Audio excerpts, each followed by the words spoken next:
হল খেদি খেদি হারি গলি। নমস্কার বুড়া বুড়ি ধাঁড়া ধাঁড়ি মুই তোমার অশোক ব্লগার আর গোটে মিনি ব্লগে স্বাগত করছে। তো চলো দেখমা। আর এটা কান্দুল জগবা লাগি বি আসি গলি না, কান্দুল তো বুইল মনে খাই দউছে, দেখো যখন জগি আসিছে কান্দুল। আর এটাই বুইল মনে খাই আসলা তো গেড়া ধরলি আর কুদোছে না পিটবা লাগি।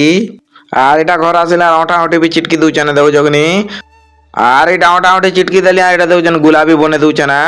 আর এটা মোর ভাই গোটে দেখুছেন খেলুছে। আর চিটকি সারলা এটা দেখুছেন বিলি বি দউছে না, এটা কানমুড়া বনছু কিনি। আর এটা আমার কনে দেখুছেন কানমুড়া বনছে। আর ইলা রখা হউছে দেখো যখনি। আর এটা আম্মা দেখুছেন এবারকে তেল দি ছানি দউছে। আর বেল বুলা এটা তিনটা লো দেখুছেন বুলি যাউছু সিন্দে গলা বার টিকে। আর এই তো ভগা শশা বলে বড় খাই দউছে না বাটা অটকলু আরু। আর মুই বি লক্ষৌছে। আর এটা গোটে দেখুছেন ই লগা গোটে খৌছে। আর এটা বড় দেখো কেনতা হইছে। আর এটা বড় বুড়া খাইলো, এটা ধনুযাত্রা হবা লোক বি দেখি আসলো না কেনতা কেনতা কলে না বলি করি। আর এটা রেডি হয়ে গলা না কালকে ধনুযাত্রা হবা। আর এটা গাড়ি ধোয়া লাগি আসি গলো না। আর গাড়ি তো যেতে অবস্থা হয়ে যাচ্ছে যে কো না দিলে ধোয়া লাগিয়েছু। আর এটা এই লোক গুড়ে বইছি আর এই লোক গুড়ে বই দিই। তো আজের ভিডিও এটাই লা, যদি ভাল লাগলা লাইক ফলো করব।